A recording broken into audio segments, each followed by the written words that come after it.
haya, mfalme wa amani, Mungu mwingi wa rehema, uliyejaa uaminifu duniani na mbinguni. Asante kwa haya majira. Mungu, ninakualika sasa kwenye ibada. Karibu mfalme wa amani, shiriki pamoja nami, pamoja na kila mmoja ambaye Mungu anafuatilia mafundisho haya. Mahali popote ambapo yupo mfalme, ninamweka mikononi mwako. Wakati huu Mungu, tumia nafasi hii kwa ajili ya kufungua akili yake apate kuelewa na kile Mungu atakachokisikia, kuelewa na maandiko na mafundisho, ili utukufu wako Mungu upate kutawala mahali popote ambapo Mungu yupo. Ndani yangu mtumishi wako, nitumie kama chombo Mungu wakati huu, ili kile ulichokikusudia kiweze kufika kwa makumi na mamia ya watu ambao Mungu umewakusudia, katika jina la Yesu Kristo wa Nazareti aliye hai. Amen. Bwana Yesu asifiwe. Ninakusalimu mahali popote ulipo unaponisikiliza kwa njia ya mtandao, na kwa vile ambavyo nilikuwa nimetangaza uwepo wa hii ibada ya siku ya leo, basi ninakukaribisha uweze kuenda pamoja na mimi sambamba kwa ajili ya kusikiliza ujumbe ambao Mungu ameukusudia siku hii ya leo. Kwa pamoja tuweze kusikia. Bwana Yesu apewe sifa. Ikumbukwe ni kwa muda mrefu sasa sijaachilia mafundisho kwa njia hii ya mtandao, lakini wale wote ambao wanaendelea kufuatilia tangia mafundisho haya nianze kuyatoa, basi hii ni ibada ikiwa ni ya pili tangia nianze kutoa ibada. Ni ibada ya pili ambayo tunaenda kujifunza jambo moja muhimu ambalo Mungu amelikusudia. Na wale ambao waliweza kufuatilia ibada iliyopita, ilikuwa ni kwa habari ya kitu kinachoitwa tabia.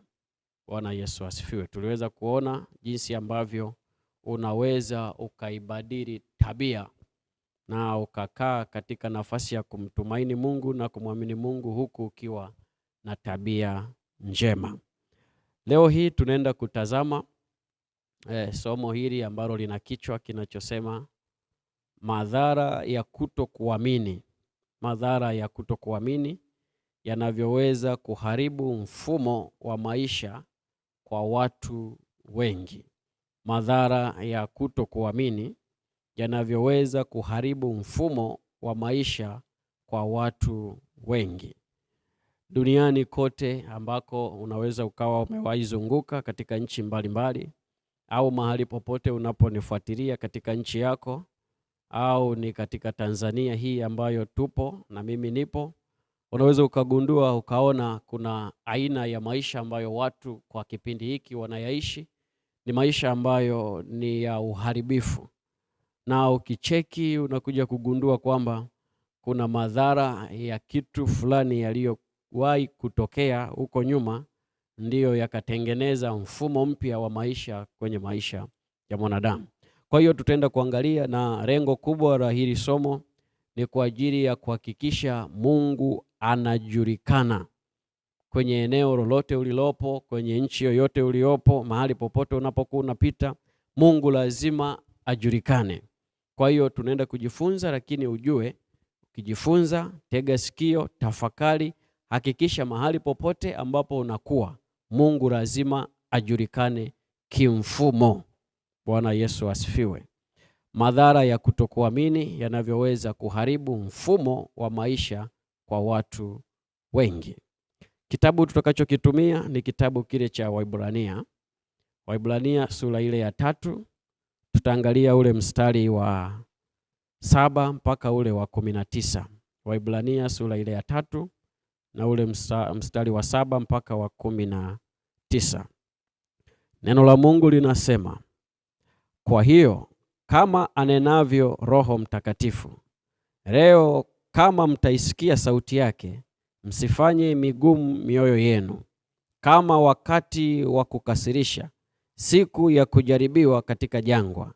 Hapo baba zenu waliponijaribu, wakanipima, wakaona matendo yangu miaka 40.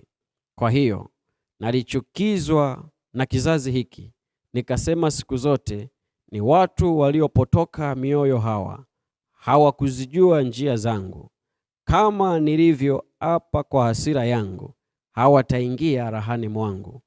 Angalieni ndugu zangu, usiwe katika mmoja wenu moyo mbovu wa kutokuamini, kwa kujitenga na Mungu aliye hai. Basi twaona ya kuwa hawakuweza kuingia kwa sababu ya kutokuamini kwao. Basi twaona ya kuwa hawakuweza kuingia kwa sababu ya kutokuamini kwao. Jambo kubwa ambalo nataka tuweze kuangalia hapa, ambalo litaachilia msisitizo, ni kwamba ni ahadi ya Mungu ambayo hawa watu hawakuweza kuipata au hawakuweza kuifikia au hawakuweza kuingia kwa sababu ya kutokuamini kwao. Na jambo ambalo nitaanza kwa kuweka msingi ni kwa habari ya neno mfumo wa maisha. Mfumo wa maisha ni kwa jinsi gani ulimwengu wa sasa umeweza kuharibika, kwa maana ya watu wanaoishi ndani yake wameharibika, na mfumo wanaoishi sio mfumo ambao Mungu alikusudia wao waweze kuishi katika mfumo huo. Na hapa tunaambiwa kwa habari ya hawa ambao hawakuweza kuingia kwa sababu ya kutokuamini kwao. Kwa kumbe kuna mazingira ambayo tukiwa tunaishi, kutokuamini kwako kunaweza kukusababisha ukajikuta umeenda kuharibu mfumo wa maisha ya kwako wewe mwenyewe. Unaposema kwa habari ya mfumo, maana fupi ya neno mfumo naweza nikasema ni kundi linalotegemeana, na katika kutegemeana kwake linafanya kazi kwa kusudi moja. Kwa maana inaweza likawa ni kundi la vitu, au linaweza likawa ni kundi la watu, au linaweza likawa ni kundi kwa maana la michakato fulani ambayo hiyo inafanya kazi kwa kutegemeana, lakini mwisho wake ni kwamba inatengeneza kusudi moja. Kwa ninapozungumza kwa habari ya mfumo, nazungumza kwa habari ya umoja fulani ambao upo, lakini kwa lengo ambalo ni la kiutendaji. Kuna kazi ambayo inafanyika huko ndani, lakini mwisho wa siku linalenga kufikia kusudi fulani ambalo ni moja, ambapo unaweza ukaangalia iko mifumo ya aina mbalimbali katika ulimwengu huu kwa jinsi ya ulimwengu wa mwili, lakini kuna mifumo kwa jinsi ya ulimwengu wa roho. Sasa ili uweze kuelewa vizuri, unaweza ukaangalia kwenye kile kitabu cha Mwanzo sura ile ya kwanza. Kitabu cha Mwanzo sura ile ya kwanza mstari ule wa 26, 27 na 28. Neno la Mungu linasema, Mungu akasema, na tumfanye mtu kwa mfano wetu, kwa sura yetu, wakatawale samaki wa baharini na ndege wa angani na wanyama na nchi yote pia na kila chenye kutambaa kitambaacho juu ya nchi. Mungu akaumba mtu kwa mfano wake, kwa mfano wa Mungu alimuumba, mwanamume na mwanamke aliwaumba. Mungu akawabarikia. Mungu akawaambia, zaeni mkaongezeke, mkaijaze nchi na kuitisha, mkatawale samaki wa baharini na ndege wa angani na kila kiumbe chenye uhai kiendacho juu ya nchi. Kwa unaweza ukaangalia jinsi ambavyo ukitaka kuelewa kwa habari ya mfumo, kama nilivyosema, mfumo moja kwa moja ni kundi ambalo lina umoja ndani yake. Linaweza likawa ni kundi la vitu, au linaweza likawa ni kundi la watu, au linaweza likawa ni kundi la michakato fulani ambayo inaungamanishwa pamoja kwa ajili ya kukamilisha kusudi fulani. Kwa mfano, katika ulimwengu wa roho, Mungu alipokuwa anamuumba mwanadamu, alipokuwa anamuumba mtu, alipokuwa anasema na tumfanye mtu kwa mfano wetu, alitengeneza na mazingira ambayo yalikuwa yanafaa kwa ajili ya huyo mtu kuyaishi maisha akiwa duniani. Hayo mazingira tunaweza tukayachukulia kwa lugha nyepesi kwamba alitengeneza mfumo wa maisha unaoweza kumsaidia huyu mwanadamu au kumsaidia huyu Adamu au kumsaidia huyu mtu ili aweze kuyatekeleza yale ambayo Mungu aliyakusudia. Bwana Yesu apewe sifa. Kwa hiyo ninaposema mfumo, natamani uchukulie kuanzia kwenye uumbaji. Afu tukiutazama kuanzia kwenye uumbaji ndo tuje katika ulimwengu wa sasa ambao tunaishi. Kwa lugha nyingine naweza nikasema kuna aina mbili za mifumo ya maisha ambayo mwanadamu ana experience kila kuitwapo leo. Unapozaliwa, unapoishi na mpaka utakapokufa, kuna aina ya maisha ambayo inatengeneza aina ya mifumo miwili, na inatoka kuanzia kwenye uumbaji ambao Mungu alikuwa anaufanya. Alipoumba kila kitu akamuumba na mwanadamu, alafu akatengeneza mfumo wa kumsaidia mwanadamu kuishi.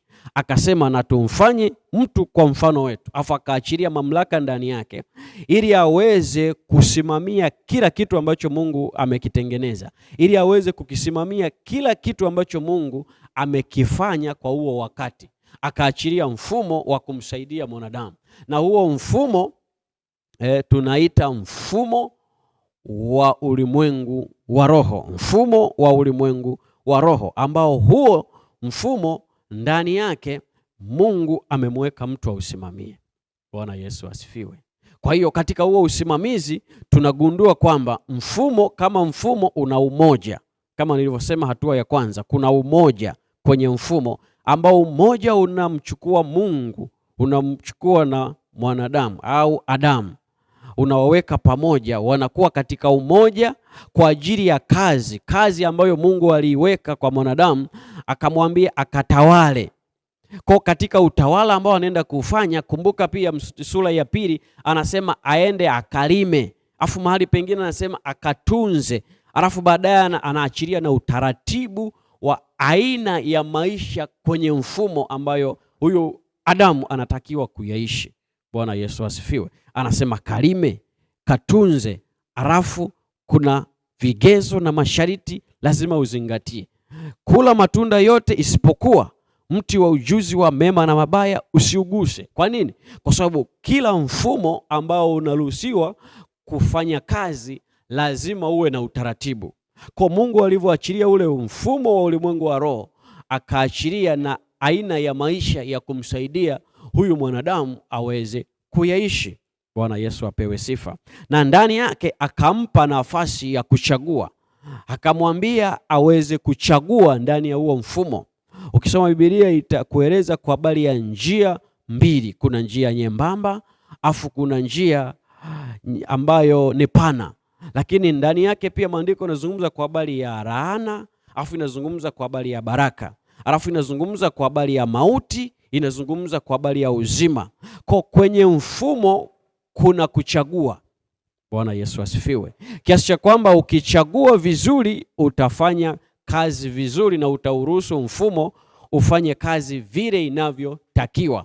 Kwa kwenye mfumo wa maisha ambao Mungu amekutengea uweze kuishi duniani, ukichagua njia njema ya kutembea kwenye mfumo, manake kwako itakuwa rahisi sana kuyakamilisha yote. Manake ukachagua njia ambayo ni njembamba kwenye mfumo, maana ndiyo imeonekana kuwa bora. Ukachagua baraka kwenye mfumo, maana ndiyo imeonekana kuwa bora. Ukachagua uzima kwenye mfumo, ndiyo imeonekana kuwa bora. Kwa kwako mfumo utakuwa unafanya kazi vile Mungu alivyo ukusudia.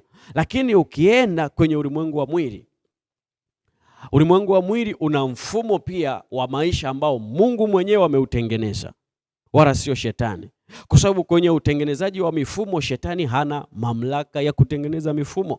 Anaweza kaachilia kopi ya kwake, lakini hana mamlaka wala uwezo wa kutengeneza mfumo. Kwa kwenye ulimwengu wa mwili pia Mungu ametengeneza mfumo ambao huo mfumo kwa mtu ambaye atachagua njia mbaya, manake akachagua laana, ataishia kuelekea kwenye mauti.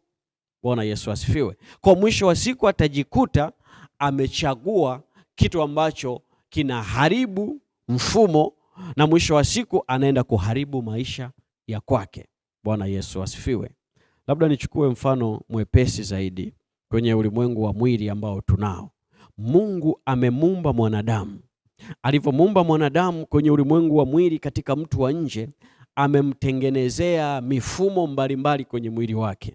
Utagundua watu au wataalamu watakwambia mwili wako umeundwa na mfumo wa mkojo pengine, au mwili wako umetengenezwa kwa namna ambavyo ndani yake kuna mfumo wa utoaji taka mwili, au pengine mfumo wa mifupa, au pengine mfumo wa mzunguko wa damu wa mtu. Bwana Yesu asifiwe. Bwana Yesu apewe sifa. Bado nafafanua kwa habari ya mfumo. Linapozungumza kwa habari ya kutokuamini, ni kwa namna gani kunaweza kukaharibu mfumo wa maisha ya watu. Ukija kwenye ulimwengu huu wa kawaida, mtu anaweza akawa na mazingira ya kuwa na nyumba yake kwenye eneo fulani, na kwa sababu ana nyumba kwenye hilo eneo, anaweza katafuta kitu kinachoitwa pengine anataka kuweka umeme kwenye nyumba yake, na hiyo nyumba kwa sababu haina umeme na anataka umeme, maana yake kuna kitu kinachoitwa mfumo ambao ni mfumo wa umeme kuwepo kwenye nyumba ya mtu. Kwa anavyotafuta huo umeme, maana yake atatangulia kuweka mfumo wa umeme kwenye nyumba yake. Akishaweka huo mfumo wa umeme, maana yake kuna kuwa na chanzo ambacho hicho chanzo kwenye eneo fulani ndo ambako nimesema kuna kuwa na umoja. Maana inawezekana kuna umoja ambao watu mbalimbali wamevuta umeme, wamesogeza mpaka kufika eneo fulani, ni watu wameungana, ni umoja kutoka kwenye chanzo fulani ambako wamekichukua. Kwa naye huyo mtu ataenda kuchukua mahali fulani ambapo wameishia, atapafanya kuwa chanzo, kusogeza mpaka kwenye nyumba yake. Akishasogeza, mfumo unakuwa umekamilika. Kazi moja wapo ya huo mfumo, manake aliyousogeza ni lengo ili apate umeme kwenye nyumba yake. Kwa itafika wakati inabidi kupitia huo mfumo apitishe sasa umeme, ili mwisho wa siku kusudi analotaka umeme uwepo ndani ya nyumba, umeme uweze kuwaka. Kwa kuna kuwa na umoja wa michakato fulani ambayo inasababisha kuwepo na umeme ndani ya nyumba. Bwana Yesu apewe sifa. Hiyo ni mfumo. Sasa ukielewa kwa habari ya mfumo, natamani tunapokuja sasa kwa habari ya kutokuamini kwa mtu ambaye alitakiwa kuamini alafu haamini, na kuamini na kutokuamini kwake kukamsababishia kuharibu mfumo ambao Mungu aliutengeneza kwamba huyu mtu aishi katika kufuata mfumo fulani. Bwana Yesu asifiwe. Kwa maana fupi, kutokuamini, ukisikia neno kutokuamini maana yake ni nini? Kutokuamini, ukifuatana na kitabu kile cha Waebrania sura ile ya 11 mstari wa kwanza, anasema imani ni kuwa na hakika ya mambo yatarajiwayo, na hayo mambo ni bayana ya yale yasiyoonekana. Manake kama imani ni kuwa na hakika, kutokuamini kunatengeneza hali ya kutokuwa na uhakika. Bwana Yesu asifiwe. Kwa kutokuamini ni ile hali ya kutokuwa na uhakika juu ya uwepo wa Mungu na utendaji wake, kiasi cha kujitenga na Mungu aliye hai. Unasema huyu mtu haamini. Haamini nini? Haamini kwa maana ya kwamba picha ya Mungu unayoiona au habari ya uwepo wa Mungu unaompelekea yeye anaikataa. Na hata kama ataisikiliza, inawezekana ndani yake hasimamii vile inavyotakiwa. Maana yake upendo wa Mungu hauchukulii na kufanya kuwa ni upendo ndani yake, na akakubali kwamba Mungu anampenda. Lakini si kuishia tu hapo, akaachilia na tumaini ya kwamba huyu Mungu ambaye ninamwamini, ambaye ananipenda na mimi nampenda, basi ni mtumaini yeye. Kwa anaweza kawa ni mtu wa kusikia tu, kama kusikia akafurahia, lakini pendo la Mungu ndani yake halipo. Si hapo tu, lakini tumaini pia ndani yake linakuwa halipo. Sasa mtu wa namna hii tunasema ni mtu ambaye haamini, au hali iliyoko ndani yake ni hali ya kutokuamini, ambayo inatengeneza kutokuwa na uhakika juu ya uwepo wa Mungu duniani, au juu ya uwepo wa Mungu katika ulimwengu huu tulio nao, au uwepo wa Mungu mbinguni na mahali hapa ambapo tunaishi. Kwa mtu wa namna hiyo, uwe na hakika atapokaa kwa muda mrefu katika kiwango cha kutokuamini kwake, uwe na hakika ni lazima mifumo au mfumo wa maisha ndani yake uharibike. Bwana Yesu asifiwe. Atajikuta tu ghafla amekuwa mtu mwenye kuharibikiwa kimfumo. Unasema kwa nini? Kwa sababu Mungu amemuumba mwanadamu, amemuumbia kitu kinachoitwa mfumo ili kimsaidie kuyaishi maisha duniani. Lakini si hapo tu, amemwachilia na mazingira yatakayokuwa rafiki kwake, ili anapoendelea kuishi kuna oda ambazo zinakuwa zinatoka kwake Mungu mwenyewe kama kiongozi mkuu, zinashuka kwa mwanadamu na mwanadamu anazipeleka mahali ambapo Mungu anamwagiza. Kwa sababu maisha ya mifumo ni maisha ya kutoka ngazi moja kwenda ngazi nyingine mpaka ngazi ya mwisho. Kwa kule kunakuwa na mfumo wa taarifa kutoka eneo moja kwenda eneo lingine mpaka eneo la mwisho. Kwa sababu hakuna mtu kujichukulia maamuzi peke yake kwenye mfumo. Bwana Yesu asifiwe. Ndio maana tunaona Mungu anamuumba mtu, anampa mamlaka, lakini bado anatengeneza mazingira ya mwanadamu kutegemea uwepo wa Mungu kiutendaji. Hawezi akasimama peke yake akasema atekeleze mambo ya kwake, isipokuwa ni lazima aende mbele za Mungu akamuombe msaada ili Mungu pamoja naye atekeleze jambo. Ukiangalia mazingira ya Adamu kule mwanzoni, Adamu alipokuwa anaishi maisha, Mungu alitengeneza mfumo, alafu akaweka mazingira ya yeye na Adamu kukutana. Maandiko nasema Mungu alikuwa akimtembelea Adamu kwenye mfumo aliyomwekea. Alivyokuwa akimtembelea, wanashirikiana. Kitu gani? Kazi aliyokuwa ameiweka ndani yake ili itendeke, ilimtaka Mungu ahusike katika ukamilishaji wake. Bwana Yesu asifiwe. Lakini jinsi maisha ya watu tunavyoishi ulimwenguni kwa kipindi hiki, watu wanaukataa mfumo ule ambao Mungu ametuwekea tuuishi, kwa sababu ule mfumo unamtaka Mungu kwanza. Bwana Yesu asifiwe. Yaani unamtaka Mungu kwanza, afu mwanadamu afuate na vingine vitakuja. Watu wanaukataa huo mfumo, wanakimbilia mfumo ulioko katika ulimwengu wa mwili. Kwa sababu ule mfumo ulioko katika ulimwengu wa mwili, Biblia inaandika, inasema kwenye ulimwengu wa mwili Mungu aliyeko ni Shetani, kwa sababu ndio Mungu wa dunia hii. Na kwa sababu ni Mungu wa dunia hii, Shetani anatawala.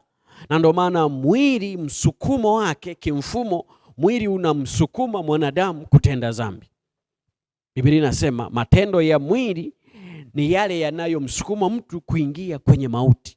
Kwa unakuta mfumo wa huku duniani unamsukuma mwanadamu moja kwa moja akatende maovu, lakini mfumo wa ulimwengu wa roho unamsukuma mwanadamu aipende sheria ya Mungu. Biblia inasema sheria ya Mungu naitamani katika mtu wa ndani. Manake mtu wa ndani ni rahisi kutamani sheria ya Mungu, kwa sababu mfumo ni rafiki kwa ajili ya mambo ya kiroho. Mambo ya ulimwengu wa roho ni mfumo wa kiroho ambao ni Mungu ameuchagua umuongoze mwanadamu.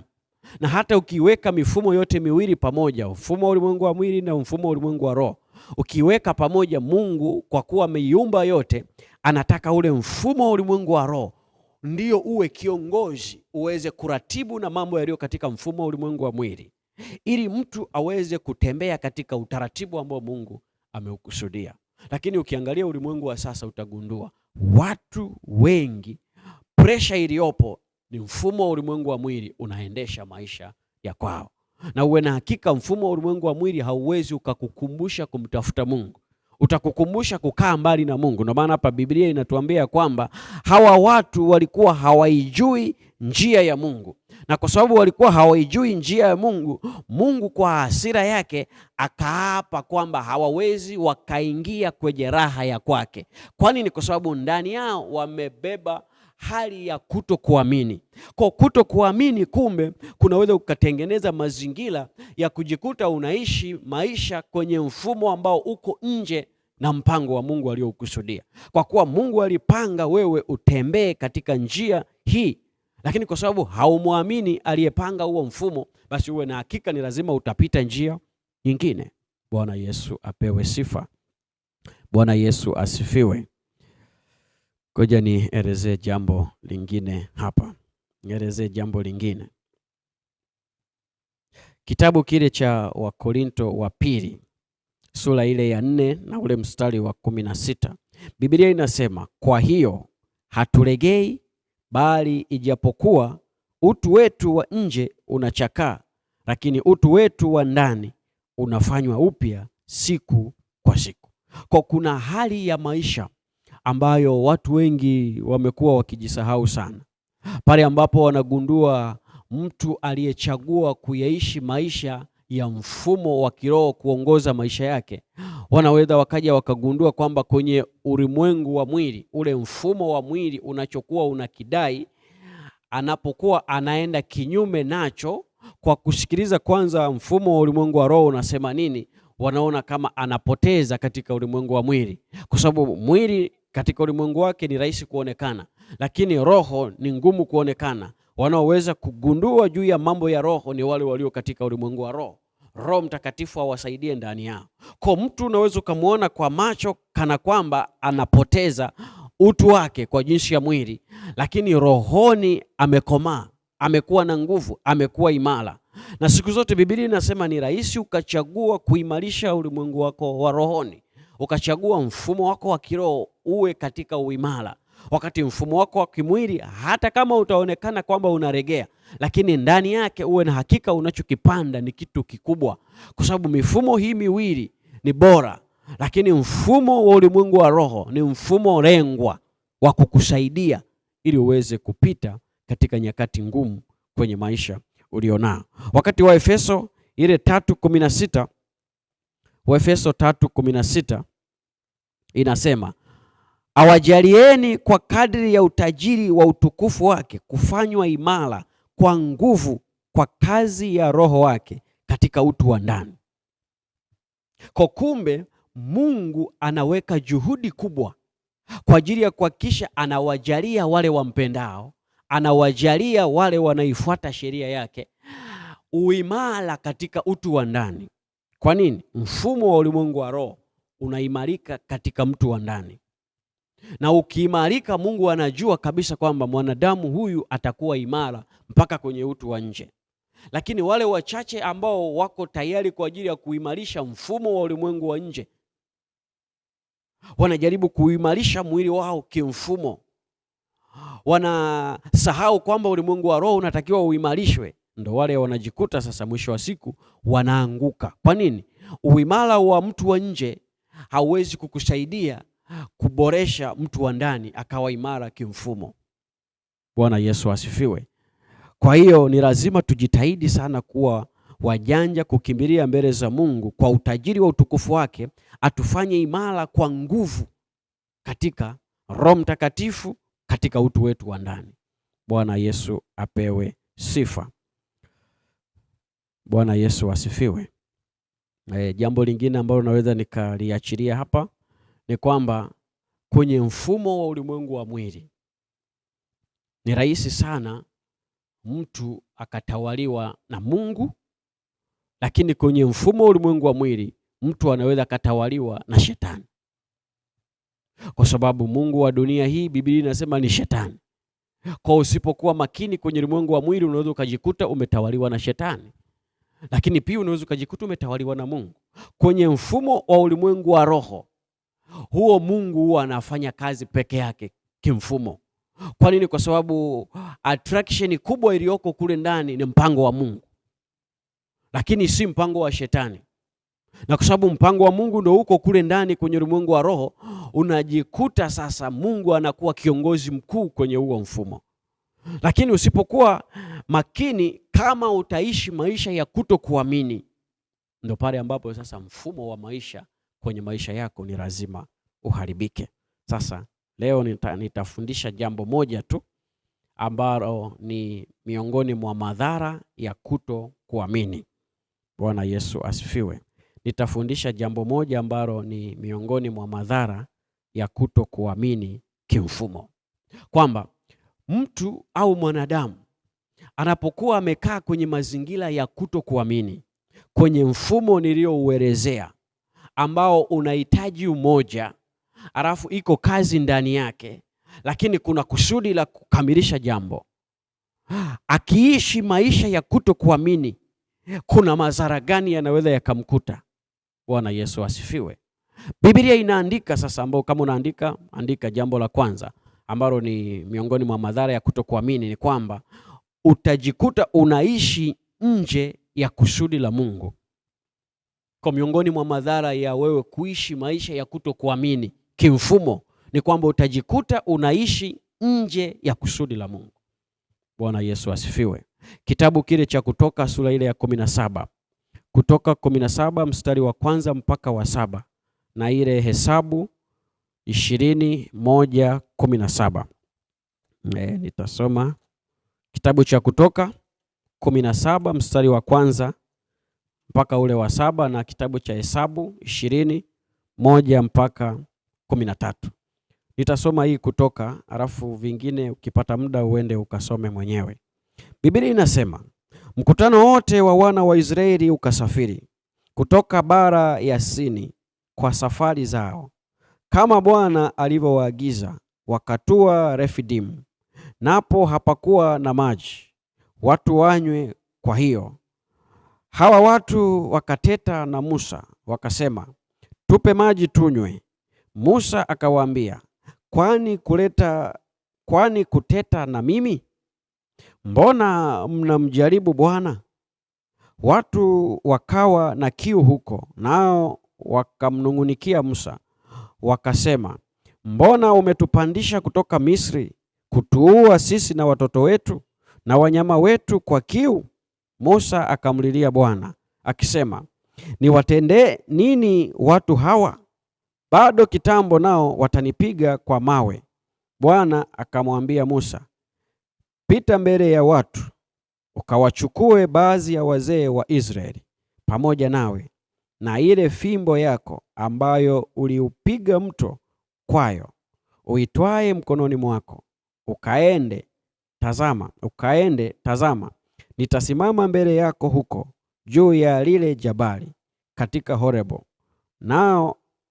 nawe utalipiga jabali, na maji yatatoka, watu wapate kunywa. Musa akafanya hivyo mbele ya wazee wa Israeli.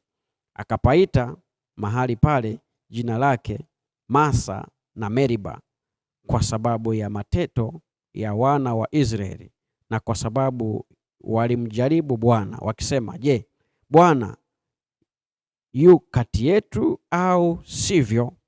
Bwana Yesu asifiwe. Nilikuwa najaribu kuangalia habari za wana wa Israeli ambao tutawachukulia kama mfano kwenye hii jambo letu la kwanza ambalo linasema kuto kuamini.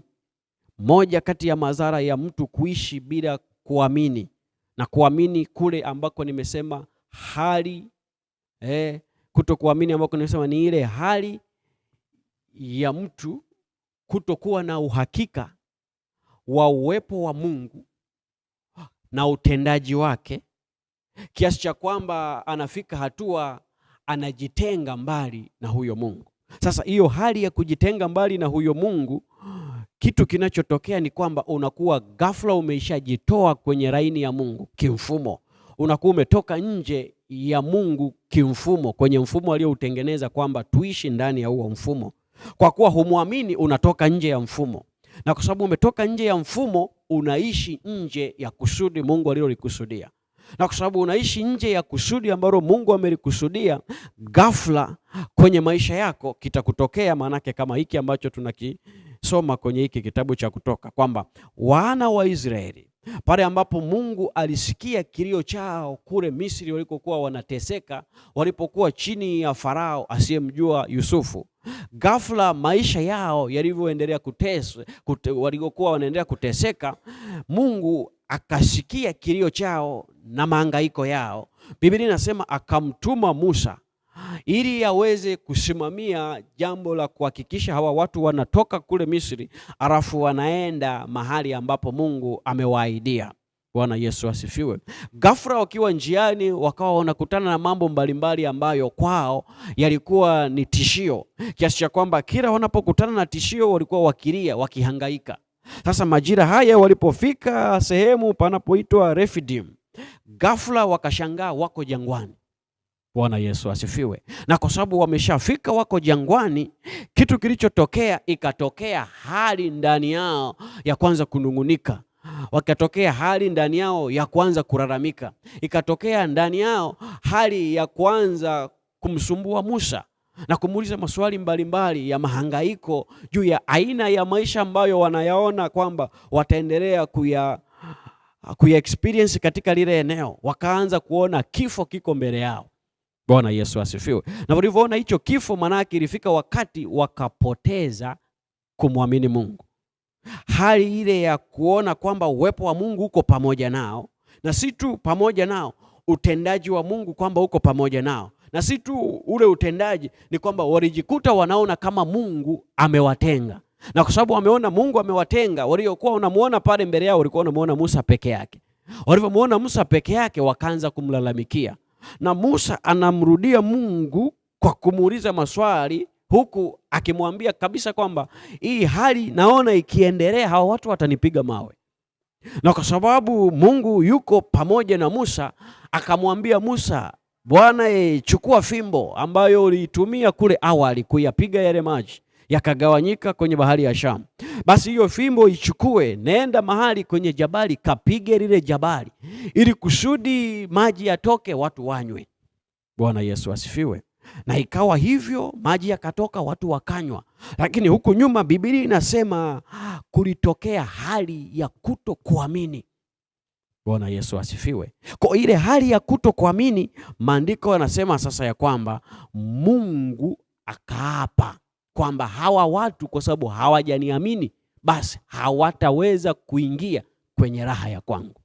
Maana alikuwa amewaidia kwenda kufika kwenye nchi ya asali na maziwa, lakini ghafla wamepoteza imani na yeye. Anasema, analalamika, inafika wakati Mungu anasema, hawa watu natembea nao kila wakati, wanakutana na wanaona matendo nao wafanyia, lakini ni watu ambao wananijaribu, wananipeleka katika hali ya kunikathirisha. Na kwa sababu hiyo hasira yangu inasema hivi, kwa hakika hawatarithi au hawataingia katika raha yangu. Kwa manake nini? Unawaondoa kwenye mfumo wangu na waacha wapite kwenye mfumo mwingine wa maisha, ambao huo mfumo unawapeleka mahali ambapo hakuna uwepo wa kwangu. Bwana Yesu asifiwe. Ndio pale ambapo nasema kuna mfumo ambao shetani naye amepata nafasi ya kusimamia kwenye ulimwengu huu wa dunia tunaoishi. Shetani naye anasimamia mfumo wa kwake, ambaye wale ambao wamekataa kukaa kwenye laini ya Mungu, kwenye mfumo wake, akiwaacha, shetani anawapokea, anawapeleka kwenye safari ya kwake. Kwa wale watu walivyopoteza hali ya kumwamini Mungu, Mungu akawaacha, hawakufika kwenye ile raha ambayo Mungu alikusudia. Ukisoma ile kitabu cha ile Hesabu 20:12, anasema, Bwana akamwambia Musa na Haruni, kwa kuwa hamkuniamini mimi ili kunistai mbele ya macho ya wana wa Israeli, basi kwa sababu hiyo hamtawaingiza kusanyiko hili katika ile nchi niliyowapia. Bwana Yesu asifiwe. Mungu anazungumza na Musa na Haruni, anawaambia kwamba kwa sababu hamkuniamini mimi ili kunistai mbele ya macho ya hawa watu, anasema kwa sababu hiyo hawa watu na kusanyiko zima mlilo nalo hamtawaingiza katika ile nchi niliyowapia. Kwa nini hawezi kuingia? Kwa sababu wamepoteza imani. Kupoteza imani ni kuruhusu kutokuamini. Ukiruhusu kutokuamini, unatoka kwenye leli, unatoka kwenye mfumo wa wewe kukaa katika mapenzi ya Mungu. Manake unatoka nje ya kusudi la Mungu. Sasa kichwa cha somo tumesema, kinasema hivi, madhara ya kutokuamini yanavyoharibu mfumo wa maisha kwa watu wengi. Madhara ya kutokuamini, kumbuka tulikotoka. Madhara ya kutokuamini yanavyoharibu mfumo wa maisha kwa watu wengi. Iko hivi, kama madhara ya kutokuamini ni mtu kupoteza nafasi ya kukaa kwenye kusudi la Mungu, basi uwe na hakika mfumo wa maisha ya huyo mtu lazima uharibike. Bwana Yesu asifiwe. Narudia, madhara ya kutokuamini yanavyoharibu mfumo wa maisha kwa watu. Madhara ya kutokuamini ni kwamba yanamfanya mtu aishi nje ya kusudi la Mungu.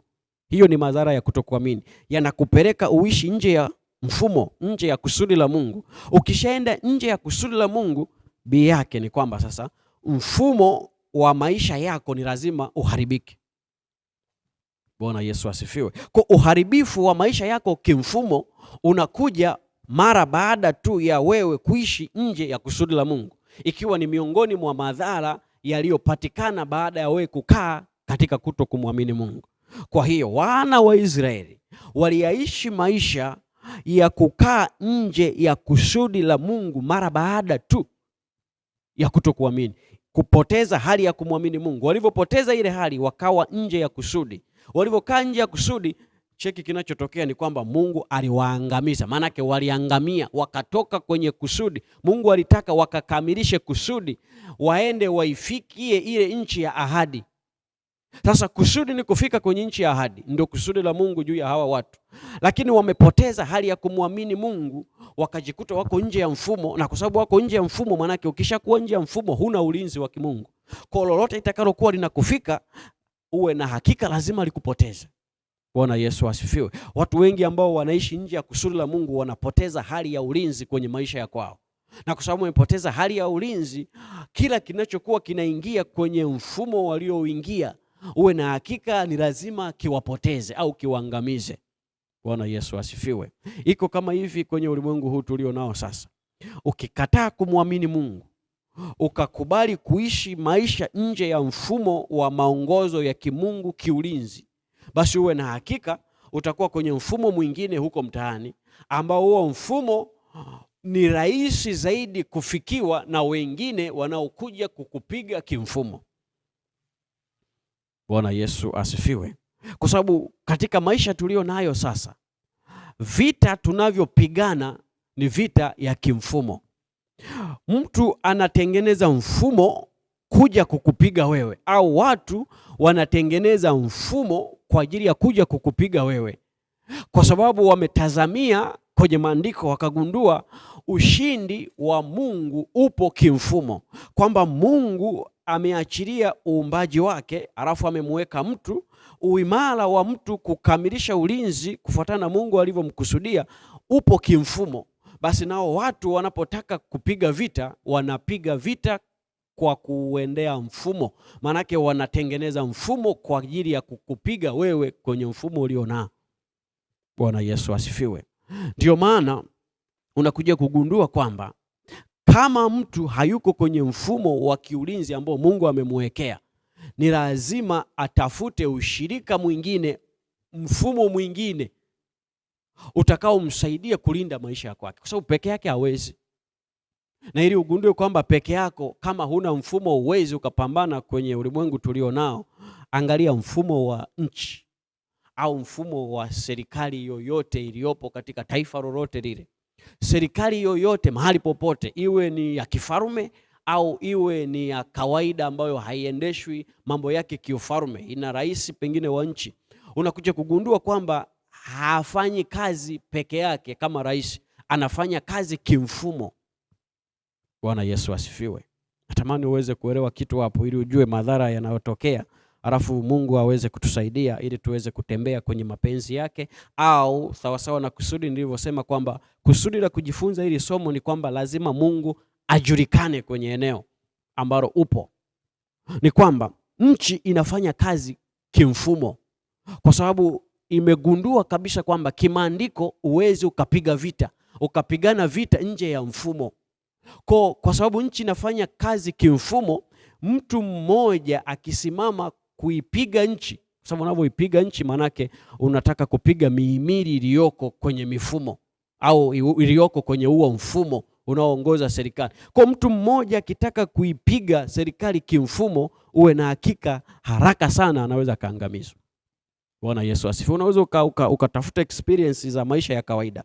Wewe peke yako ukitaka kutaka kuiharibu serikali, wewe kama wewe ya nchi, manake nchi kama nchi unataka kuiharibu, uwezi. Na kama utajaribu utaishia njiani, kwa sababu huwezi ukaipiga kwa sababu ipo kimfumo. Lakini ukienda mbali ukatengeneza mfumo wa kwako, au ukaenda kutengeneza mfumo ambao nimesema mfumo lazima uwe na ushirikiano, kuwe na ushirika, afu kuwe na kazi na kusudi lake. Kwa manake uende na wewe ukatengeneze mfumo ambao huo mfumo utautumia kuipiga serikali au kuiua nchi fulani. kwa sababu nchi inapigana kimfumo na wewe unatengeneza mfumo kwenda kushindanisha mfumo wako na mfumo wa nchi. Hapo sasa ndio utakuwa unajaribu kufikia hatua fulani. Kwa shetani kwenye maisha ya kwetu pia vivyo hivyo, kwa sababu Mungu anao mfumo ambao anamlinda mwanadamu na anakamilisha mambo yake, naye shetani anakopi. Anachukua kopi, anatengeneza mfumo kwa kuchukua kopi, kwa sababu yeye hana mamlaka moja kwa moja. Kwa anaichukua kopi ya mfumo kama Mungu aliyoutengeneza ili aje ashindane na mfumo wa kimungu. Kwa mwanadamu anapokuwa anatembea au anaishi maisha, anakutana na vita ya kimfumo. Kuna mfumo wa shetani, kuna mfumo wa kimungu, vinakutana pamoja, vinamkuta mwanadamu anapigwa vita ya kimfumo. Bwana Yesu asifiwe. Na ukishaanza kupigwa vita ya kimfumo, kama hujajiungamanisha kwenye mfumo wa kimungu, maana yake umekaa katikati. Mfumo ule ambao adui ameutengeneza anapokuja kupiga wewe na haupo kwenye mfumo, basi ndio pale ambapo unashindwa kirahisi. Kumbuka nimesema ukitaka kugombana na serikali wewe peke yako huwezi, kwa sababu huna mfumo. Kwa shetani vivyo hivyo, kwa sababu anayo kopi ya mfumo, anakuja na hiyo kopi kukutisha wewe ya mfumo. Kwa ukikaa nje ya mfumo wa kimungu, uwe na hakika shetani atakuburuza. Na Biblia inasema vita vyetu si juu ya mwili huu tulio nao, kwamba vita yetu si ya kimwili, ni vita ambayo ni juu ya falme na mamlaka. Manake kama ni falme na mamlaka, tunazungumza kwamba vita yetu ni vita ya kimfumo, kwa maana kwamba ni mifumo miwili inakuwa inapigana huko ndani. Bwana Yesu asifiwe. Kwa huwezi peke yako kupigana vita, ni lazima uruhusu mfumo mwingine ukusaidie. Na mimi niko hapa kukushauri, nipo hapa kukusaidia, nipo hapa kukuambia ya kwamba vita tuliyo nayo ulimwenguni sasa ni vita ya kimfumo ambayo huwezi kupigana peke yako. Usiinuke peke yako kutaka kupigana vita, kwa sababu vita si ya kwako, ni vita ya Bwana. Na Bwana ameruhusu tuwe na mifumo, ameachilia mfumo wa kutusaidia kupigana. Kwa ili uweze kushinda, ni lazima ukubali kuwa katika mfumo ambao Mungu ameutengeneza. Ni mfumo gani? Ni ule ambao Biblia inaandika, inasema njia ya kwenye mfumo wa Mungu ni Yesu peke yake, ambapo anasema ni njia iliyo nyembamba, ambayo katika hiyo kuna baraka. Unapochagua, unachagua, kuna baraka kule ndani, lakini ndani yake kuna uzima. Hiyo ndiyo njia ambayo Mungu ameiachilia, na ndio mfumo wake unaruhusu kwamba mwisho wa siku ukipita kwenye hiyo njia nyembamba, ziko baraka utakutana nazo, lakini si tu hapo, utaenda kuishia kwenye uzima wa milele.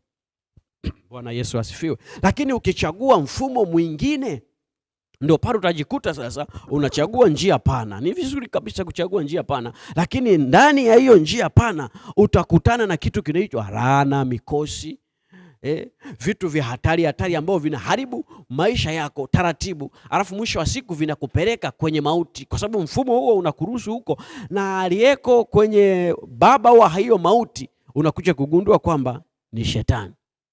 Bwana Yesu asifiwe. Huyo ndo atakaye kuwa anakuongoza kule ndani, kwa sababu ulimwengu huu ukikubali kuongozwa na shetani, umekubali kuongozwa na yeye, na atakupeleka kwenye mauti. Ukikubali kuongozwa na Mungu, Mungu anakupeleka kwenye uzima wa milele. Ukibaki katikati, hujamchagua Mungu wala hujamchagua shetani, upo katikati, uwe na hakika Mungu anakukataa. Maana yake wewe hapo katikati, ambaye anaweza kaja kukuchukua ni shetani, kwa sababu shetani anajua kama umemkataa Mungu, haijalishi amekuchukua au hajakuchukua, yeye anajua ni wa kwake. Kwa kwenye maisha haya, chunga sana, nakupa ushauri, chunga sana, jitahidi sana, tafuta mfumo wa kukusaidia. Bwana Yesu asifiwe. Kwa sababu tunakuja kuangalia huku mbele mfano wa pili unakuja kupata kwenye kitabu kile cha Hesabu, sura ile ya 13 na ile ya 14, kwamba ilipofika majira ambayo Mungu anasema na viongozi kwa habari ya wana wa Israeli, anawaambia waende wakapeleleze. Anamzungumza na Musa kwamba aende akaipeleleze ile nchi ya Kanani. Anatuma wapelelezi waende kule kuipeleleza ile nchi ya Kanani, kwamba chukua kila kiongozi wa kabila akiwepo Joshua na Caleb, waende wakapeleleze ile nchi.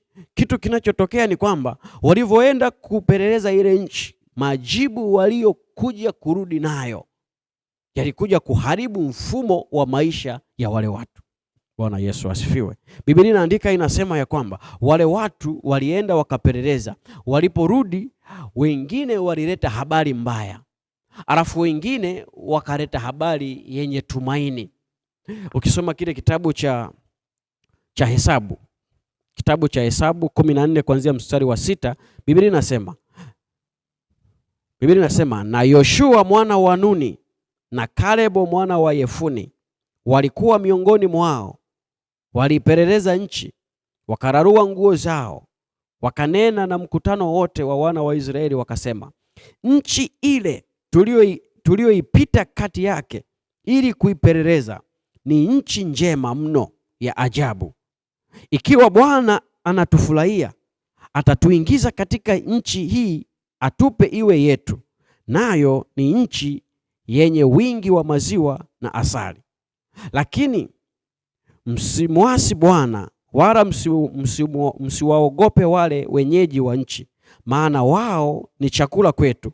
Uvuli uliokuwa juu yao umeondolewa, naye Bwana yu pamoja nasi, msiogope.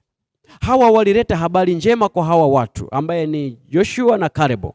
Anawaambia ya kwamba tunajua ya kwamba ile nchi tulioipeleleza ni nchi ambayo ni ya hatari kweli, kwa jinsi ambavyo tumeona watu walioko kule ndani.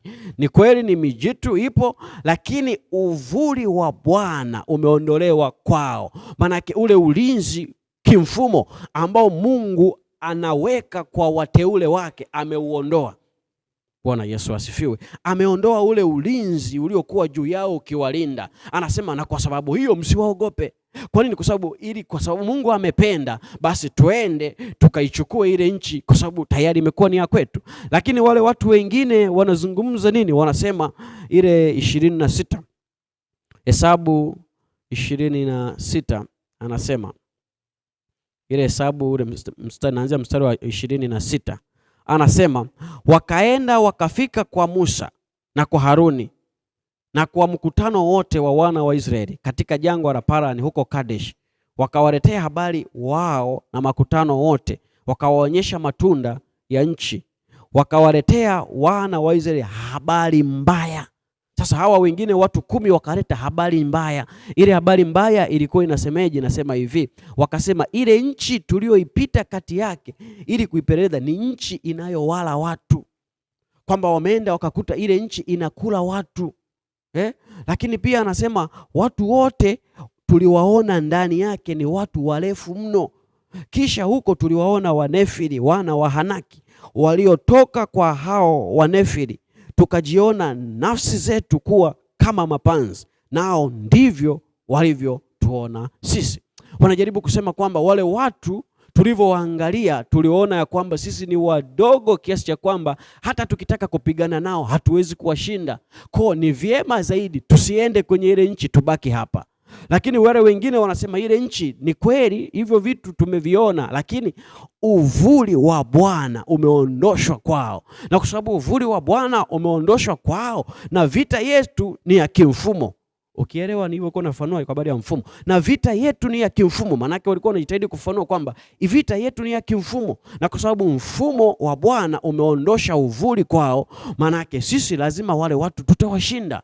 Lakini vita ingekuwa ni vya sisi kupigana na wao, tungeshindwa, kwa sababu sisi kweli ni wadogo, wao ni watu mijitu mikubwa. Lakini kwa sababu ni vita ya kimfumo, tunaweza tukawashinda, kwa sababu uvuli wa Bwana uko kwa ajili yetu. Ndio maana nilikuwa nakwambia kwamba ukitaka kushinda ulimwengu huu tulio nao, ni lazima ukae kwenye mfumo wa Mungu ambao Mungu ameuruhusu ukusaidie kwa kukuwekea uvuli wa kiulinzi, ili unapopigana vita unaweza ukashinda kiuwepesi. Bwana Yesu asifiwe. Kwa sababu huwezi pigana vita peke yako. Hii vita ni ya Bwana. Lazima uwe na Bwana ndipo ushinde. Lakini ukikataa, ni wewe umechagua kukataa. Hebu ngoja niende jambo moja hapa litakaloweza kutusaidia wakati mipango ya Mungu inakuwa katika namna hii.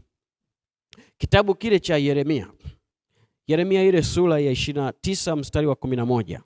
Biblia inasema, na yajua mawazo ninayowawazia ninyi, asema Bwana, ni mawazo ya amani wala si ya mabaya, kuwapa ninyi tumaini siku zenu za mwisho. Sasa Biblia inazungumza kwamba Mungu anajua mawazo anayotuwazia. Maana yake ni nini? Tunapokuwa tunaendelea kuyaishi maisha, na mimi ninapofafanua kwa habari ya kukaa kwenye mfumo ambao Mungu ameutengeneza. Kwenye mfumo wa Mungu anasema anayajua mawazo anayotuwazia. Na anasema yale mawazo ni mema, si ya mabaya, kwa ajili ya kutufikisha kwenye kusudi. Anasema kwa ajili ya kutufikisha kwenye kusudi, siku za mwisho, manake kwenye kusudi. Kwa kama Mungu anayajua mawazo anayotuwazia na ni mema, anataka kutuambia kwamba kwenye mfumo ambao tukikubali kuishi kule ndani ametuwekea mpango. Bwana Yesu asifiwe. Ametuwekea mpango ambao anatutambulisha kwa neno linaloitwa mawazo. Mawazo yanatengeneza mpango. Ndio maana mawazo yakiwa katika hali ya mtiririko tunasema ni fikra ya mtu. Fikra ni mkusanyiko wa mawazo ambayo yanatengeneza msimamo ndani ya mtu kiutendaji. Kwa kama ni mtiririko wa mawazo ambao una msimamo wa kiutendaji ndani ya mtu, unatengeneza kitu kinachoitwa mpango. Kwa kama Mungu ana mpango kwenye mfumo aliotutengenezea wa kutupatia mema, je, kwa nini uende nje ya mpango wa Mungu? Bwana Yesu asifiwe.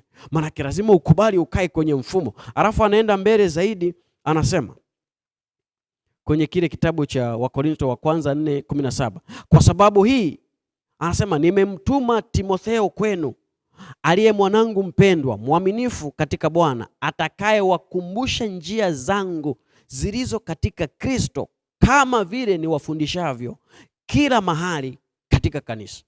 Paulo anajaribu kuzungumza kwamba anamtuma Timotheo, si tu kumtuma, lakini ajitahidi kufundisha njia zake.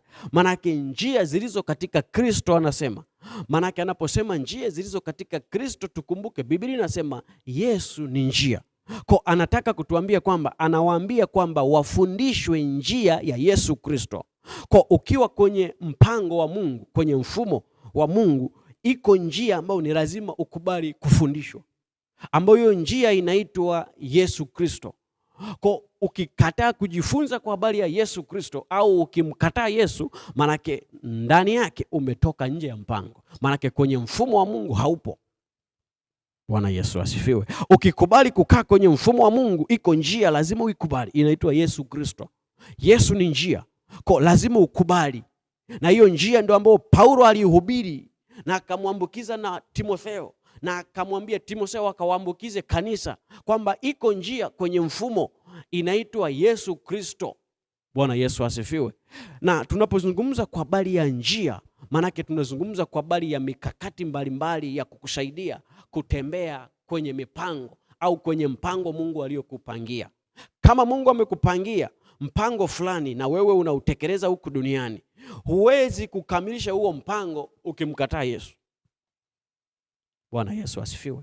Inawezekana pengine upo ofisini, umeajiriwa, umepata kazi kwenye ofisi fulani, au inawezekana unafanya huduma mahali popote ambapo Mungu anakutuma ukafanye, au inawezekana upo unalea familia au ni kiongozi wa nchi mahali popote. Sasa unapokuwa katika kutekeleza mpango wa Mungu katika nafasi hiyo ambayo unaifanya, au unapokuwa katika hali ya kutekeleza majukumu ambayo Mungu amekuweka uwe mwakilishi wake kwenye eneo la ofisi ulilopo, uwe na hakika ukikataa Yesu kuwa njia kwenye kuhakikisha unaweza ukavuka kwenye kila kikwazo kinachopita mbele yako, uwe na hakika uweze ukakamilisha kile Mungu alichokikusudia. Manake lazima utaanguka njiani. Bwana Yesu asifiwe. Unataka kushinda majaribu kwenye mpango Mungu alikokupangia, kwenye nafasi, kwenye kazi ambayo unaifanya, kwenye huduma unaoifanya, kwenye familia unaoichunga, familia unaoilea, uongozi katika nchi ambao umekaa kwenye nafasi fulani. Unataka kushinda vita iliyoko mbele yako, ni lazima ujue ya kwamba hauna njia nyingine. Ni lazima Yesu awe njia ili apite mbele yako akusaidie. Ukiwa nje ya Yesu, uwe na hakika huwezi shinda vita iliyoko mbele yako. Kwani ni kwa sababu utakuwa nje ya mfumo. Bwana Yesu asifiwe. Na tunatamani tushinde, ni lazima ukae kwenye mfumo. Bwana Yesu apewe sifa. Nimesema, kumbuka tulikotoka ni madhara ya kutokuamini yanavyoweza kuharibu mfumo wa maisha kwa watu wengi. Na tunaangalia jambo moja ambalo ni madhara ya kutokuamini. Tumesema moja ya hili jambo linaitwa kuishi nje ya kusudi la Mungu, ikiwa ni madhara ya kutokuamini, unajikuta tu unaishi nje ya kusudi la Mungu. Tunaangalia hilo limetupeleka kwenye uharibifu wa maisha kimfumo, kwenye maisha ya kawaida ya watu. Unasema kwa nini? Iko hivi. Nataka tuangalie mambo kama 10 kama sio 9 8 ambayo unaweza ukaja kugundua ni madhara yanayokuja kujitokeza kwenye ulimwengu wa kawaida. Huku tunaweza tukamwona yule mtu kweli amepotea kimfumo. Kwa nini? Ametoka kwenye laini ya Mungu, sasa ameingia laini nyingine. Kwa ule uharibifu uliomkuta, ukichunguza unakuja kugundua kwamba inawezekana ikawa ni kutokuamini, kwamba hamuamini Mungu sawa sawa, na ndio maana mfumo wake wa maisha umeharibika.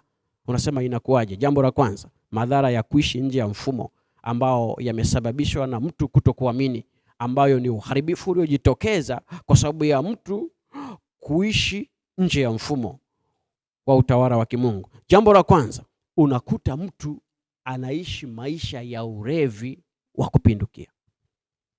Bwana Yesu asifiwe. Yaani anaishi maisha ya ulevi wa kupindukia. Huku ulimwenguni unakutana naye barabarani, unakutana naye kwenye ofisi, unakutana naye ni nyumbani umemtembelea, unakuta mtu ni mlevi chakari. Sasa ukicheki maisha yake, ulevi ule haujaja tu kwa sababu amezaliwa awe mlevi. Umekuja kwa sababu huyu mtu kimfumo kuna namna hajawa kwenye kusudi la Mungu. Unasema inakuwaje? Hamuamini Mungu. Na kama anamwamini Mungu, imani yake sio ya kumweka Mungu karibu. Biblia inasema imani ni kuwa na hakika. Haishii hapo, inatengeneza uhakika kimatendo, kwa maana ya uwepo wa Mungu kiutendaji. Sasa mtu anamwamini Mungu, haweki pendo la Mungu wala utendaji kazi wake. Kwa kinachotokea, anakuwa kama anaamini, lakini mfumo wake wa maisha unatuambia kwamba yupo nje ya mfumo. Bwana Yesu asifiwe. Kwa ulevi kupindukia ni matokeo ya mtu kuwa nje ya kusudi la Mungu, na moja kwa moja ni kwa sababu hamwamini Mungu. Jambo la pili ambalo ni madhara ya kuishi nje ya mfumo. Jambo la pili, unakuta kwenye mazingira. Nataka uweze kutazama mazingira ya kawaida tulio nayo ulimwenguni, ambapo inaweza kukusaidia ili uweze kukwepa kuwa nje ya mfumo wa Mungu, ukae kwenye mfumo wa Mungu. Jambo la pili, unakuja kugundua watu ni maraya. Unakuta mtu ni maraya, au mtu ni mzinzi, au mtu ni muasherati. Sasa mtu wa namna hiyo akipindukia katika hiyo tabia, ukicheki utakuja kugundua yuko nje ya mfumo. Bwana Yesu asifiwe. Yuko nje ya mfumo. Kwa nini? Hamuamini Mungu. Unasema mbona kuna mtu niliwahi muona mahali anamwamini Mungu, anaenda kanisani kabisa, na ni maraya, ni kahaba, ni muhuni. Mimi nitakwambia kwamba huyo hamuamini Mungu. Anaweza akawa ni mtu anayesikiliza habari za Mungu, lakini hamuamini Mungu. Kwa nini? Mfumo kule ndani una utaratibu unaotuonyesha kwamba walio katika mfumo wanatakiwa kuishi namna hii. Kwa ukiona mtu ni maraya, ni mzinzi, huyo bwana, kama una uwezo wa kuharakisha, harakisha sana, msaidie ili aweze kukaa kwenye mfumo. Bwana Yesu asifiwe. Jambo lingine la tatu, unakuja kugundua uharibifu unajitokeza kwa kucheki. Unakuta mtu ni mwizi. Unaweza kaona mtu ni mwizi, au ni jambazi, ni muuaji, au ni mgomvi kwenye mazingira. Tabia yake inaonyesha tu kabisa kwamba ni uharibifu wa mfumo wa maisha uliotokana na mtu kutokuamini. Na kwa sababu mtu haamini, basi mfumo wa maisha unambadilisha, anakuwa anasomeka mtaani, mwizi yule anapita, au jambazi yule anapita, au pengine mgomvi yule anapita, muuaji yule anapita. Kwa nini? Mfumo wake wa maisha uko nje ya mfumo wa kimungu. Jambo lingine, utakuja kugundua kuna watu wana chuki za hatari, wana wivu wa hatari. Ni madhara yanayokuja kwa sababu ya mtu anakuwa nje ya kusudi la Mungu. Lakini si hapo tu, mtu hamwamini Mungu.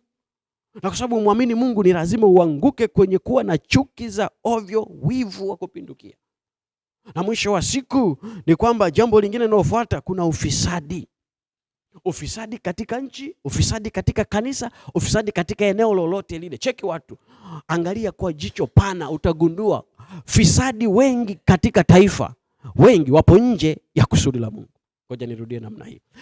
fisadi wote katika taifa. Cheki kwa makini sana, ukimwona yule mtu ni fisadi na una uhakika kabisa kwamba yule ni fisadi wa nchi, uwe na hakika yupo nje ya kusudi la Mungu.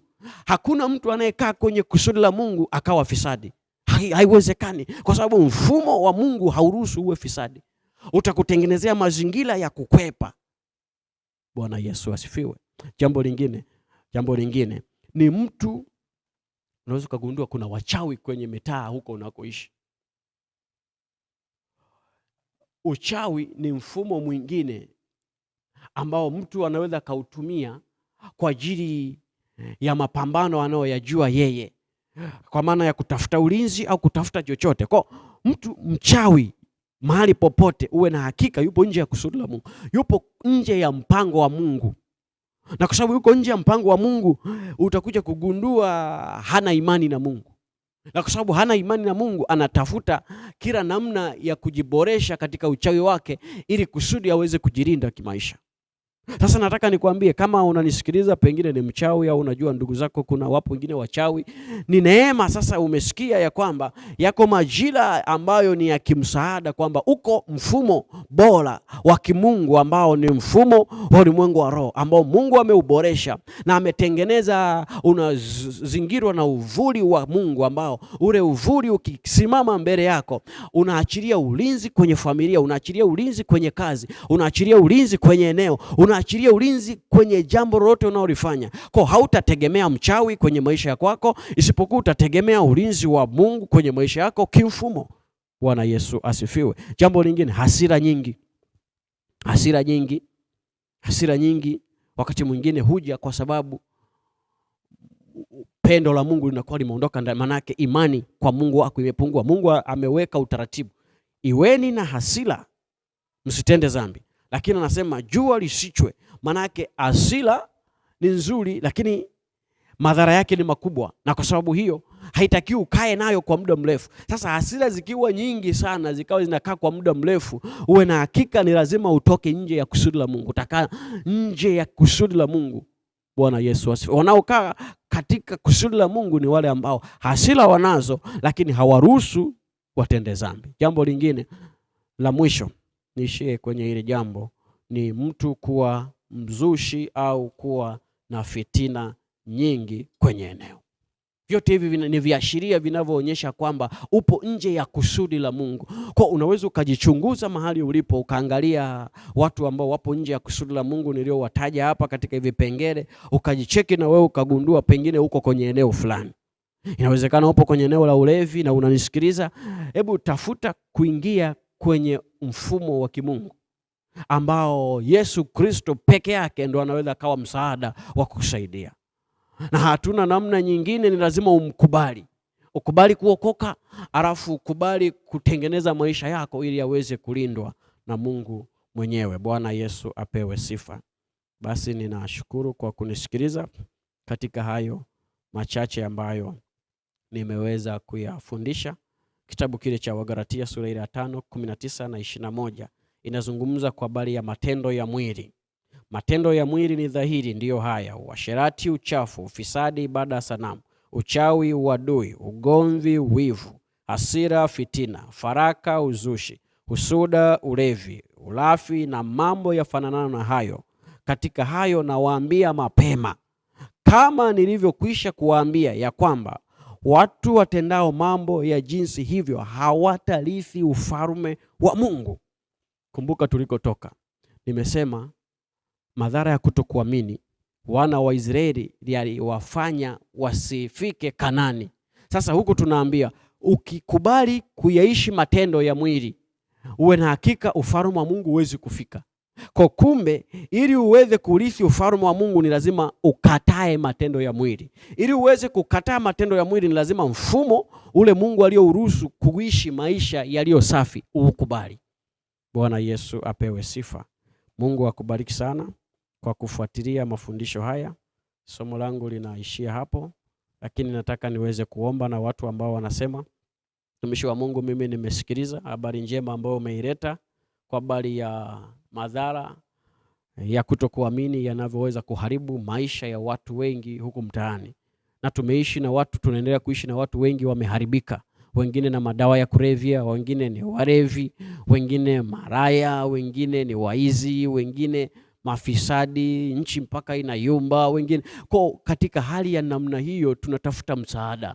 Unasema mimi niko hapa natafuta msaada, mimi naenda kuomba mahali hapa. Manake mahali popote unaponisikiliza kwa njia hii ya mtandao, unaweza ukakaa ukatafuta eneo zuri, ukaomba pamoja na mimi na Mungu akakusaidia. Ukajikuta ghafla unaanza kuyaishi maisha ambayo ni ya kumpendeza Mungu. Mwenyezi Mungu, asante kwa ajili ya neema hii ya siku ya leo. Ni neema iliyoje. Asante kwa ajili ya wajoli wako ambao Mungu umewakusudia kusikia habari hii njema, ambayo Mungu kwa uwezo wako umeruhusu ya kwamba kila mmoja ambaye ana masikio aweze kusikia, na kwa kusikia kwake apokee kile ulichokikusudia. Asante kwa ajili ya neno hili na jinsi ambayo Mungu umenitumia. Mungu, ninaomba toba kwa ajili ya kila mmoja ambaye Mungu ameyafanya mambo kwa jinsi ya kufuata tamaa yake ya mwili, kwa jinsi ya kufuata matendo yake ya mwili, mfumo wa nje ambao Mungu umemuumbia akaufuata huo na matamanio yake, na imefika wakati akajikuta matendo anaoyafanya ni matendo ya mtu ambaye hana imani juu ya uwepo wako. Inawezekana Mungu uliye hai maisha yake, na kwa sababu hiyo yakaingia kwenye mateso. Siku hii ya leo nakuja mbele zako, ninaomba toba juu ya mtu huyu. Mungu, awe ni baba, awe ni mama, ni kijana, Mungu wa kike kwa wa kiume, ni mtoto. Neema hii Mungu uliyoikusudia kushuka kwa ajili ya watu hawa ambao wako mahali hapa, na rehema Mungu uliye hai juu ya mtu ambaye Mungu ananisikiliza, ipite kwa ajili ya kuachilia ondoleo la dhambi na msamaha, jinsi ambavyo Petro alisema na watu ya kwamba tubuni ili mpate burudiko la kuwepo kwa Kristo Yesu na mabadiliko kwa ajili ya kufutiwa makosa. Nami Mungu ninaomba kwa ajili yao, wafutiwe dhambi, wafutiwe makosa, lakini Mungu wapate kupokea burudiko la kuwepo kwa Yesu Kristo. Asante kwa ajili ya utukufu wako na neema yako, kwamba Mungu iko tayari kwa ajili ya kuwasaidia. Nguvu za giza na ishara zote mbaya zilizowaandama sawasawa na neno lako ambalo linasema ya kwamba yule Mungu wa dunia hii ambaye anapofusha fikra za watoto wako, Mungu liye haya anapofusha fikra za wanadamu ili wasiweze kuwa na imani juu ya kile wanachokisikia. Mungu ninaomba katika jina la Yesu, na mwisho wa siku wakaokoka. Hii neema inapoachiliwa, damu ya Yesu ipite ili iondoe kile kizuizi ambacho kiko kwenye fikra zao, kilichopofusha zile fikra, ili Mungu liye hai waweze kuamini, ili Mungu liye hai waweze kuokoka, ili Mungu liye hai waweze kupona na shida wanayopata kwa ajili ya kusumbuka na uovu wowote, iwe ni ulevi, iwe ni uchawi, iwe ni usuda, iwe ni fitina, iwe ni ugomvi, iwe ni uwaji, iwe ni uasherati, katika namna ya tabia yoyote mbaya ya mwili, katika jina la Yesu Kristo wa Nazareti. Mungu ninaomba toba kwa ajili yao. Mungu wasaidie, rehema zako ziwafunike, na uwezo wa kiungu ushuke kwa ajili yao. Na kwa sababu hiyo Mungu liye hai, baraka zako ziendelee kuwafunika mahali popote wanaponisikiliza. Na kama kuna mtu anasema mimi sijaokoka, nataka kuokoka kwa sababu Bwana nataka awe mwokozi wa maisha yangu ili niweze kuokoka, nifuate hii jambo jema ambalo unanisimulia kwa habari ya uwepo wa ufalme ambao umetengeneza mfumo wa kimungu utakaoweza kutenga na kuweka uvuli wa kukinga na kila hatari mbaya. Unaweza kufuatisha maneno ambayo ninayasema. Sema, Mungu Baba, ninaomba unisamehe. Ninakuja mbele zako, ninaomba unisamehe dhambi zangu zote nilizokutenda katika namna ya kutokujua, ambako Mungu kwa ujinga wangu nilikuwa nikiuishi siku zote. Nimekutenda wewe mabaya, nimekuasi. Mungu mwenye rehema, ninakuja mbele zako, ninaomba unisamehe. Futa dhambi zote, futa uchafu wote, futa makosa yote. Mungu ninakuomba na rehema ya kwako, ninaomba unisaidie. Futa jina langu kwenye kitabu cha hukumu. Andika, niongoze na kunisaidia ili niweze kuwa salama katika uwepo wako. Mungu nipokee kwa Yesu Kristo, katika jina la Yesu, katika jina la Yesu. Ninaenda kuomba tena kwa ajili yako. Mungu, asante kwa ajili ya huyu ambaye amesema ndio kwako leo.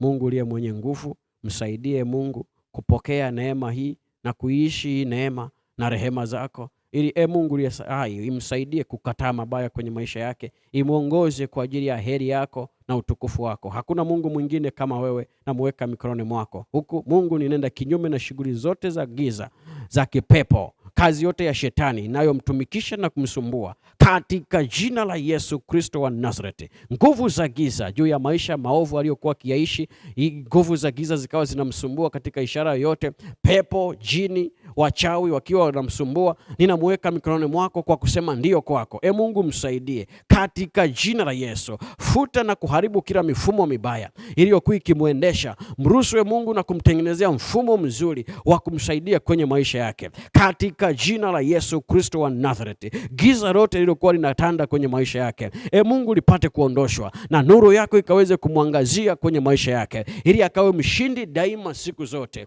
katika jina la Yesu Kristo wa Nazareti. Na neema yako Mungu ikafunike maisha yake. Ninaomba haya kwako Mungu kwa utukufu wako. Amen.